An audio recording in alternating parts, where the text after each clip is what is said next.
Berikutnya siapa dong jadi calon wakil presiden kita, Pak? Siapa? Gimana mekanismenya menentunya? Secara formal, kalau ini terjadi ya, misalnya pemakzulan ini terjadi, secara politik memungkinkan, itu secara konstitusi sudah diatur. Jika presiden berhalangan tetap atau diberhentikan atau dimakzulkan atau apa, maka MPR memilih wakil presiden dari 2 calon yang diajukan oleh presiden.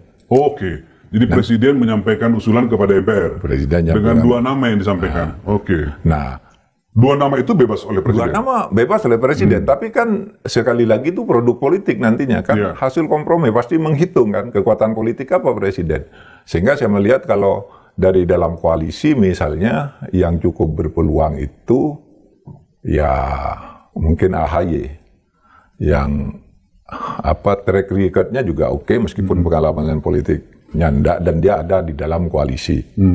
Tapi kalau di luar koalisi karena ingin membangun keseimbangan, bisa jadi Puan atau Ganjar yang dari PDIP lah, bisa jadi dengan masuk ke situ. Keseimbangan iya, politik agar ada keseimbangan politik. Kalau ya. itu dari luar gitu ya. Kalau itu bukan dari luar.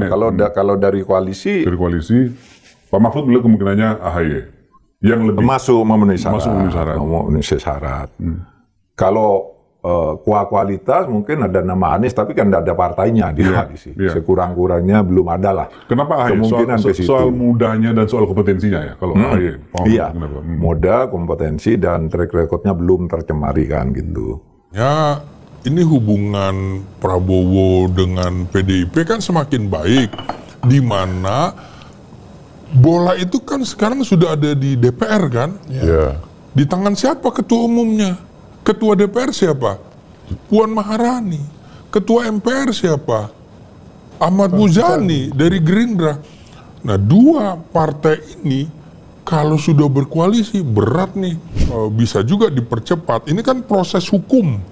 Nah, kalau proses politik bisa percepat, nggak perlu sampai berlarut-larut, bisa mundur kayak Pak Harto kan? Begitu mencekam ketika itu, tapi Pak Harto jatuh juga. Ketika demokrasi sudah mencari jalannya sendiri. Orang yang sangat kuatnya. Orang yang sangat kuatnya, yang orang Pak Harto berbatu aja orang se-Indonesia ikut berbatu, gitu, jatuh juga pada akhirnya. Nah, kalau dari luar, PDIP partai terbesar.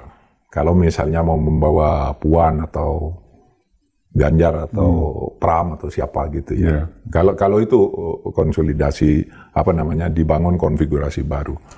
Tapi untuk menembus ke arah situ tidak sangat sulit secara prosedural, tapi bisa sangat mudah secara politik. Tidak menutup kemungkinan gitu ya. Sangat bisa, selalu terjadi sangat mudah.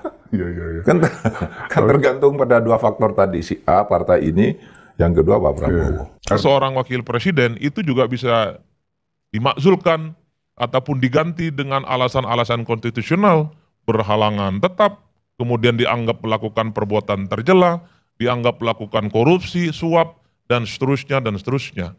Celah itu cukup terbuka dan nyata. Jadi kalau memang ada indikasi-indikasi wakil presiden, dalam hal ini adalah Mas Gibran misalnya, terindikasi seperti yang disebut dengan alasan-alasan konstitusional, celahnya itu aja. Artinya apa? Itulah yang kemudian belakangan disebut sebagai kesempatan terbuka. Bukan tidak mungkin sekalipun wakil presiden dipilih langsung oleh rakyat satu paket dengan presiden, dia itu bisa diturunkan di tengah jalan. Kalau Fufu Fafa itu benar diungkap dan benar itu menyangkut Gibran, itu sudah jadi alasan yang sangat kuat untuk itu. Mungkin yang tidak jelas-jelas berkoalisi Nasdem sama PKS kan. Ya, Nasdem PKS. Nah, yang lain sudah dalam koalisi itu, dan itu tidak sampai 1/3 kayaknya kalau digabung ya jumlah. Ini bisa saja mengubah konfigurasi politik. Konfigurasi politiknya terserah pada apa. Ada beberapa kunci di sini. Ya. Ini yang per hari ini sebenarnya menjadi ramai. Tentu karena yang menyampaikan itu adalah Forum Purnawirawan Prajurit TNI, yang kita tahu adalah sebagai sosok yang mungkin sepanjang hidupnya adalah berdedikasi untuk bangsa dan negara. Mereka itu siap tempur, siap mati, hanya untuk bagaimana berkontribusi supaya bangsa dan negara itu bagus. 2 hal ini yang sepertinya menurut saya, kenapa isu terkait dengan pemakzulan wakil presiden dalam hal ini menjadi penting dan selalu menjadi satu pergunjingan yang tidak berkesudahan. Saya melihat konfigurasi politiknya sekarang kan orang melihat koalisi Pak Prabowo dengan ke-6 lah ya, ke-6 parpol ini kan, itu nampaknya sulit ditembus kalau melalui mekanisme ini. Tapi politik itu bisa berubah loh. Bisa berubah secara tiba-tiba. Kalau di tingkat oposisi, PDIP mungkin ada di luar. Itu bisa akan mendorong, ini bisa, tapi mungkin juga tidak, kan PDIP macam-macam juga ya. Ini bisa mungkin. Nasdem mungkin bisa melihat perkembangan situasi karena dia tidak ikut di dalam pemerintahan. Tidak ikut pemerintahan, tapi dia juga tidak menyatakan oposisi. PKS juga tidak ikut, tapi konon ada orangnya yang secara personal dianggap dekat dengan PKS. Tapi bisa saja, bahkan yang di dalam pun bisa berubah. Yang di dalam pun bisa berubah. Itu satu, kalau kekuatan rakyatnya sudah seperti bah. Yang kedua, kalau Pak Prabowo mengubah sikap, saya mau koalisi ini dirombak kekuatannya. Saya sekarang setuju bahwa sekarang diadakan penilaian terhadap Mas Gibran, lalu koalisinya diatur dengan PDIP, dengan yang ada di dalam. Itu bisa juga. Itu bisa menjadi menarik karena ini disampaikan secara resmi, bersurat kepada pimpinan DPR dan MPR. Itu artinya apa? Suka tidak suka, politisi parlemen harus menjelaskan ini ke publik. Apakah ini partisipasi dan usulan yang disampaikan oleh sekelompok masyarakat atas nama Forum Purnawirawan itu diterima, ditolak, ataupun diabaikan.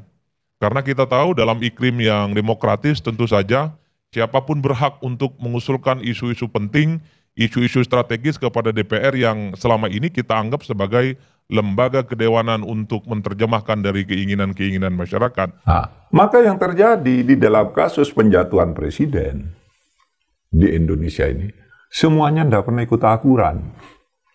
Jangan dikira kalau aturannya begitu, itu akan berlaku terus, enggak. Belum juga dimaksudkan menghitung konstelasi politik yang sudah muncul nama-nama yang bakal jadi wapres gantikan Gibran. Mereka adalah AHY, Puan, Ganjar, hingga Anies Baswedan. Hal ini diungkap oleh Mahfud MD dalam podcastnya. Selain itu, sebuah fakta penting dipaparkan bahwa proses pemakzulan sejak Bung Karno, Pak Harto, dan Gus Dur semua tak pernah pakai aturan konstitusi, tapi lebih kepada negosiasi politik. Jadi pernyataan Jokowi yang kembali pada konstitusi terbantahkan oleh fakta sejarah. Wacana pemakzulan Gibran masih bergulir, Mahfud MD bocorkan cawapres pengganti. Wacana pemakzulan terhadap Wakil Presiden RI Gibran Rakabuming Raka terus menjadi sorotan.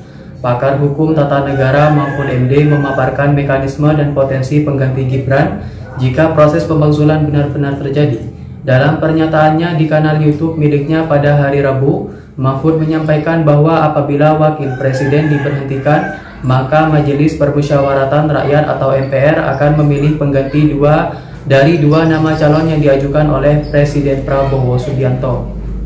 Mahfud menegaskan bahwa meskipun Presiden memiliki kebebasan dalam memilih dua nama, keputusan tersebut tetap akan mempertimbangkan aspek politik dan kompromi antar pihak. Mahfud MD mengungkapkan beberapa sosok yang menurut berpeluang besar dipilih sebagai pengganti Gibran dari internal Koalisi Indonesia Maju. Dia menyebut nama Menteri Koordinator Bidang Infrastruktur dan Pembangunan Kewilayahan sekaligus Ketua Umum Partai Demokrat Agus Harimurti Yudhoyono.